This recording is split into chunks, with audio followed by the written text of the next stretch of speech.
Power plant reservoirs are dotted all over our region. They come in all shapes and sizes, coal-fired, steam, nuclear, but they all do one thing. They grow lots and lots of good quality fish. On this week's show, we're going to talk about how to catch those in the upcoming hot summertime months. Going to be a lot of fun. This is Fox Sports Outdoors. It's time now for your weekly fishing reports and real-time outdoor news from the Southwest region. This is Fox Sports Outdoors Southwest.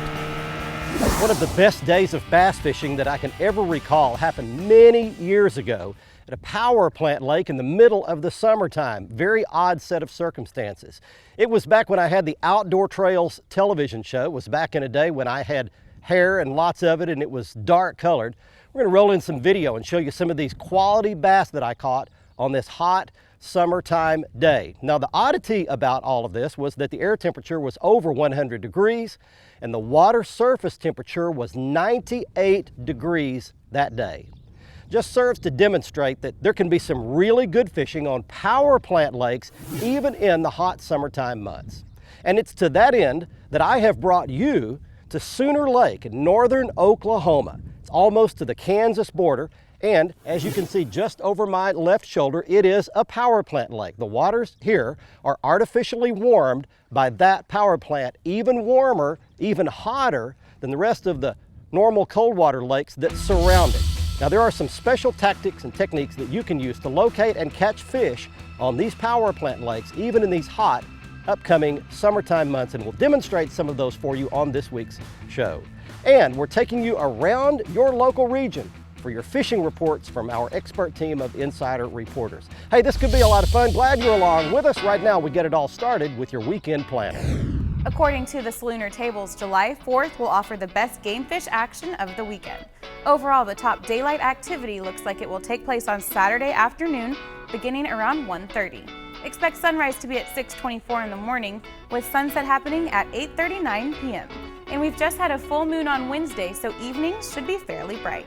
We'll be right back with all of the current fishing reports from around the area. And I'll return with professional angler Dean Rojas to answer your Ask the Pro question. Back in a bit. Fox Sports Outdoors is brought to you by Academy Sports and Outdoors. Right stuff, low price, every day. By Lou's, setting a new standard of fishing performance. Feel the difference. By Gene LaRue and Bobby Garland Lures. With our baits, a good day of fishing is in the bag. And by Stren Fishing Lines, the standard of dependability.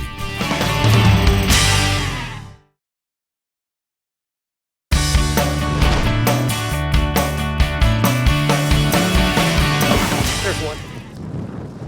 Get out of that grass. Oh, he's all balled up.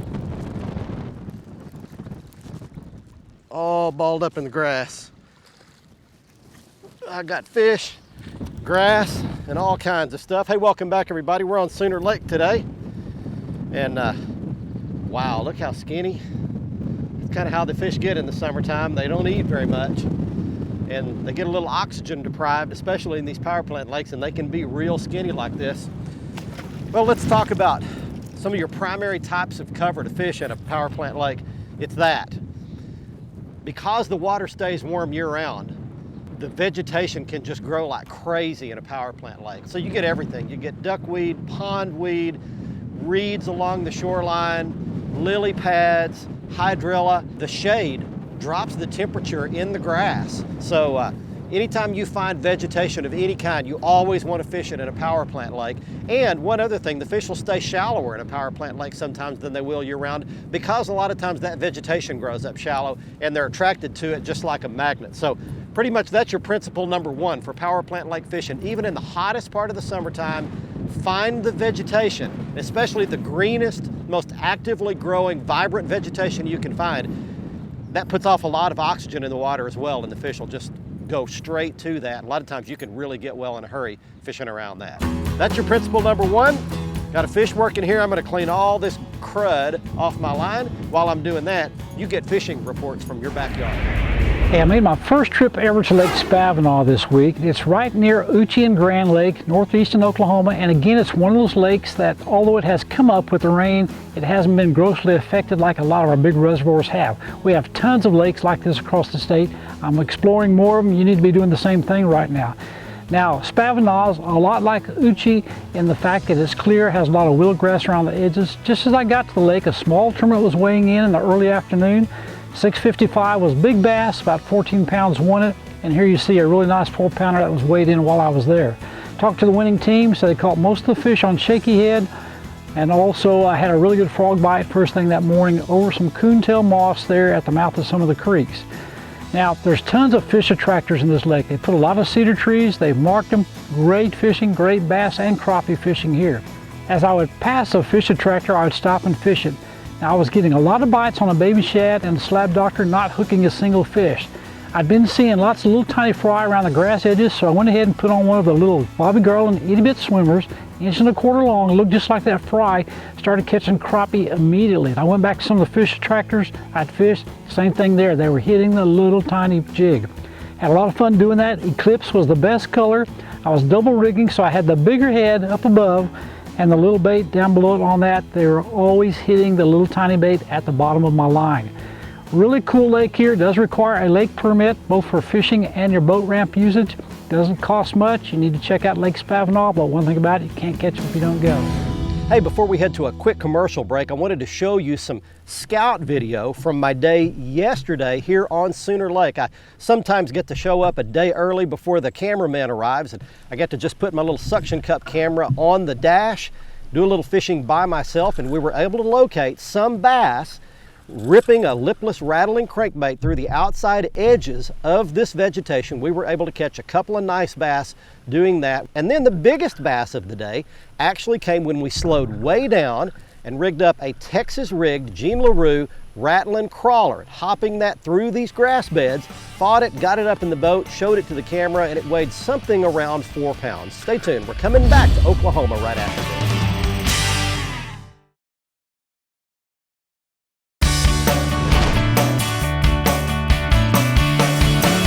Man, I had one blow up on a topwater. Hey, welcome back, everybody. Oh, and he's buried down in the grass. I'm gonna have to go get this fish. We're on Sooner Lake today, talking power plant lake fishing today. I want to talk next about presentation a little bit as soon as I can hopefully get this fish up out of this grass. Hold him, Strand. Hold him, Strand. Oh, the fish is still on it. And the grass. Look at this. Oh, that's exciting. Wow, and a good bass it is too. And he just exploded on my topwater, and he actually caught it in the fin. See, my topwater is caught right on his fin, and I'm just gonna pop it loose real easy. All right, there's a nice bass for you right there. Good, fat, healthy summertime bass. You can catch them on a power plant lake, even in the heat. All right, back he goes. Thanks for the business, buddy. That was exciting. Let's talk about presentation a little bit. Normally, you could work really a fast bait anywhere else, but when it's really hot and you've got extreme surface temperatures, like we'll have on these power plant lakes, well up into the upper 90s in many of our power plant lakes, you've got to really slow down. Best baits, soft plastic bait, like a big plastic worm, plastic lizard, a biffle bug, and that was a topwater there. And the thing I did, and we didn't catch it on camera, but the thing I was doing was I slowed it way down. There's the bait right there, real shiny chrome looking one. And I was walking it back and forth, back and forth, back and forth, and just making it make a little bit of a wake on top of the water. Very slow, patient presentation in the extreme heat of these power plant lakes will get you more strikes, I can promise you that. Hi folks, this week's Lone Star Lakes is brought to you by the Lakes of Wood County.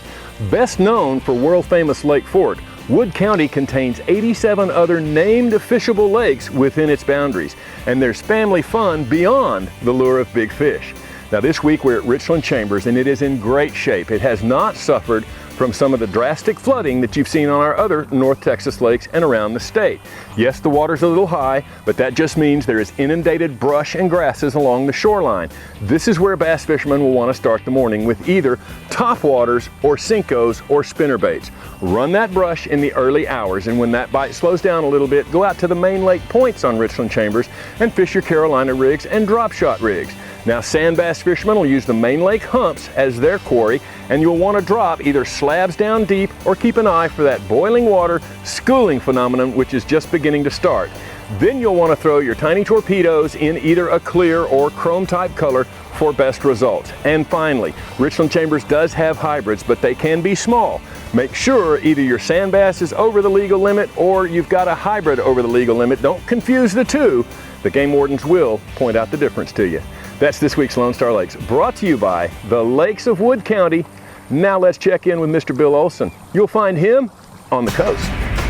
Hi folks, Texas Outdoors Journal brings you this week's report, and our July issue is now on sale on newsstands with some great inshore and offshore saltwater updates and features, freshwater fishing tips and forecasts, plus a solid lineup of hunting and shooting articles. Pick up a copy of Texas Outdoors Journal on newsstands or securely subscribe at texasoutdoorsjournal.com or call 800-222-4TOJ. Well, we celebrate our country's independence this weekend, and I hope during this time everyone will remember the sacrifices made by so many to achieve our freedom as well as preserve it. Now, with a holiday weekend, the coast will be busy with those fishing. On the upper coast, Sabine, Galveston, and West Matagorda continue to see the deeper shell bite produce. Use a 1/4 or 3/8 ounce jig head to get down to where the fish are holding. Water depths have varied from 6 to as much as 14 feet of water. In West Matagorda, the grass beds behind Matagorda Peninsula have held good numbers of solid redfish and scattered trout. Topwaters have been the lure of choice early, followed by mullet-colored soft plastics. Now, the deep shell of San Antonio Bay, scattered shell either side of Cedar Bayou, and around Mud Island have produced solid catches of trout. Nearshore waters have been productive around the short rigs out of Sabine and into beachfront surf southward to the National Seashore. In the upper Laguna Madre, the grass beds along Shoreline Drive on southward, including the King Ranch shoreline, have been good. From Port Mansfield to Port Isabel, the grass beds as well as the intracoastal waterway are holding some really good speckled trout, redfish, and the occasional large flounder. Up and down the Texas coast, live shrimp or live croaker has been the bait of choice. Offshore, when conditions have allowed, some good ling, kingfish, and dorado have been caught. Weed lines and rips are the best option. This weekend, Saturday's a 3-tide day with 2 high tides and just 1 low. Sunday has a double tide schedule of 2 high and 2 low tides. I'm Bill Olson, and I'll see you on the coast. Fox Sports Outdoors is brought to you by Exide AGM Marine Batteries. Starts like new, stays like new longer. By Motor Guide Trolling Motors. Introducing the XI5 for ultimate boat control. By Fort Worth Nissan. Fox Sports Outdoors is powered by Fort Worth Nissan. And by Nitro Performance Fishing Boats. Champions aren't born, they're made.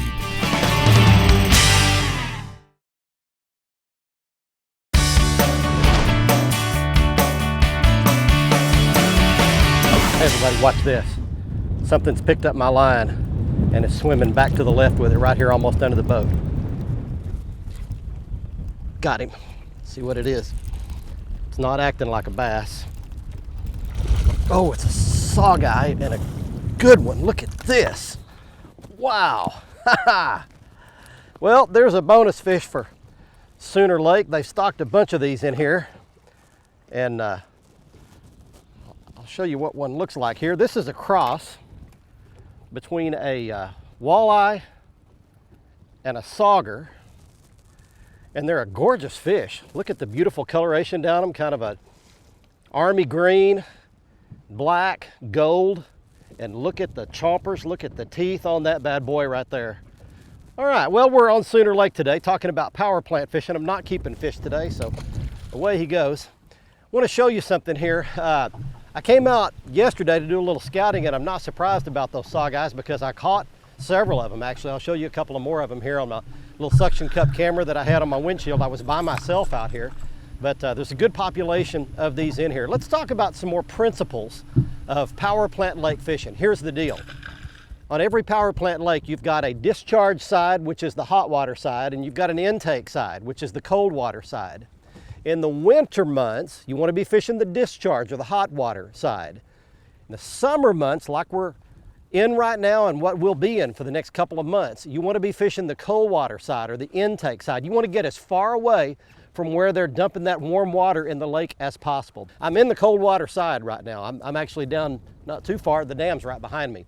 But I'm in the coolest water in the lake, and you could catch in this lake a sawguy, a hybrid striper, a largemouth bass, a white bass, even a catfish. They all migrate this direction. Wintertime, they're going to migrate around the corner all the way up the discharge side into the hottest water you can find. So I always talk about location. Location is the single most important thing in any kind of fishing. Power plant lake fishing is no different. You need to be in the right location for the right time of the year. That's where the fish are. That's where you're going to get bit. Hey, it's time for some more fishing and lake reports for you right now from your local area. Hey friends, Cajun Phil here with your Fox Louisiana Fish Report. I tell you what, let's talk saltwater a minute. Captain Kevin and I just got back from the Delacroix, Hopedale areas. We were down there, and I tell you what, it is on fire. Redfish are abundant right now. They're big old orange pumpkins, but the grass, the vegetation is really up high right now. You got to throw something like a weedless lure. We've been throwing a Rockport Rattler weedless weighted hook that we're putting the Kelly Wiggler on top of it, putting it across that grass. These big old redfish are exploding on it. Another top bait right now, whenever you fish in heavy vegetation, seems to be the half-ounce Johnson Gold Spoon. We put a swivel in front of the spoon because we throw it out and we work it real fast. Without a swivel, it's going to twist your line. Always put a swivel in front of it. I tell you what, when they hit it, give them just a split second, bring your rod down, set the hook, woo, come on funny feeling, you're going to bring in them big old pumpkins. Let's talk bass fishing real quick. Lycosine Reserve right here close to Lake Charles, Louisiana. It's a vegetated area, plumb full of vegetation. There, you also need something like a spoon or a big old weedless lizard. Works really good there. So come on down and get you some. Give me a call, 337-540-5530. This is old Cajun Phil for your Fox Outdoor Report. Watch outdoors and fishing Sunday mornings at 6 a.m. right here on Fox. Bye-bye. Watch this. I've got a topwater bait on. I'm going to throw it right out here. He got it. Look at that. Golly, look at all those fish. These are hybrid stripers. Holy mackerel, they're everywhere. There we go. These are not monsters by any means, but that's what you can do. Well, we're going to take a quick break right here, but I'll show you one I caught yesterday on a GoPro camera. This hybrid striper, I believe we caught this one on either a spoon or a crankbait. I can't remember which, but we finally got it up in the boat, showed it to you just to give you some idea of what else is in this lake. Sawguy, bass, catfish, crappie, and as you can see, hybrid stripers. We'll be back for more from Oklahoma right after this.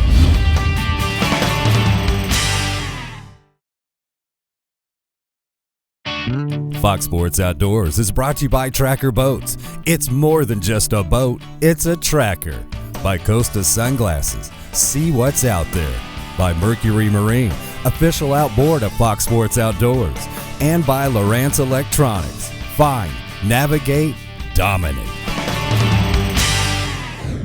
Welcome back, everyone. It's time for your Ask the Pro question. This week, John wants to know, what are the best areas to target largemouth and smallmouth bass? We asked Bassmaster angler Dean Rojas for the answer. Well, largemouth are pretty territorial. You know, they'll pick an area, a bay, a pocket. They don't move around a whole lot. Smallmouth are nomadic. They roam a lot. They move a lot. They're always, moving to where the bait's moving. So, if you're going to fish for the smallmouth, you got to be open-minded and move around quite a bit, and try and figure out where they're at. If they're on the rock piles, or they're in the ditches, or just in open water. Largemouth, they're pretty much any boat dock or any lily pads, grass patch, whatever. There's gonna be some largemouth in that area. Thanks, Dean. If you have a question for one of the anglers, visit our website, Follow the Ask the Pro link on the right side of the page and let us know. Now one of our viewers is going to win a new pair of sunglasses on the Costa Catch of the Week. Be careful this weekend. Have a safe and happy Independence Day. Our winner this week in the Costa Catch of the Week contest is Chris Bowie of Houston, Texas, showing a 9-pound hybrid striped bass he caught at Lake Conroe in South Texas. And as an added bonus, here are a few other Lake Conroe fish. Mark Daub caught a 10-pound largemouth bass, Dax Lackey with a 6¼ bass, Stephen Womack with a 40-pound flathead catfish, and Ethan Bonner with a 38-pound blue catfish, all out of Lake Conroe. Those weren't winners, but they're great fish. Nonetheless, congratulations this week to Chris Bowie. If you'd like to enter our contest and have a chance to win a free pair of Costa sunglasses like this week's winner did, all you have to do is go to our website at foxsportsoutdoors.com, click on the Costa Catch of the Week box on the right side of the front page, follow the instructions, send us your big fish photo, and you could be our next winner. And you can see all of the Costa frame and lens styles at their website. Go back to the front page of our website and click on the Costa logo. You can see everything there, including the great frame style that I was wearing on this week's episode. This one is called Rockport. On the Academy Right Stuff this week, it's the right gear if you want to go catch a hot weather power plant lake bass in particular. Here are 3 different baits I've got laid out that I'd like to show you. First of all, particularly early and late, you can throw a topwater dog walking spook type bait you see there. Then below that is a big spinner bait that you can slow roll through the vegetation. It'll come through very easily. And then finally, a pretty good size lipless rattling crankbait. That's a 3/4 ounce size. Anything in a shad color will work great around the outside edges of the grass bed. Instability. It's all around us, everywhere you look in our lives. Our money, people, jobs, government, they'll all let you down at one time or another. We seek something foundationally that won't move. At my church, there is a song that's sung quite frequently called "The Rock Won't Move." Now, I'm not going to tell you what the answer on your particular journey is. Everybody has their own life journey. But I can tell you this, if you honestly seek and look for that foundation that won't move through all of life's ups and downs, I can promise you, you will find it. Hey, don't forget to join us for next week's episode. We'll be on at our regular time slot at 10:30 p.m. Thursday with the repeat airing Saturday morning at 7:30. And don't forget, you can catch all of our episodes right on the front page of our website at foxsportsoutdoors.com. And if you'd like to catch up on any past episodes that you missed, click below that on past episodes and more video here. You can catch up in that area. Plus, you can see lots of how-to and product videos that you'll never see here on the television show. And don't forget to follow us on our Twitter feed at the Twitter address you see on your screen. We always give away lots of free gear there, plus post lots of pictures, videos, fishing news that you'll never see here on the television show because we just don't have time. And don't forget to like our Facebook page and you'll always get the latest fishing news there as well. From Sooner Lake, Oklahoma, until next week, I'm Barry Stokes. Be safe, have fun. Bye-bye, y'all.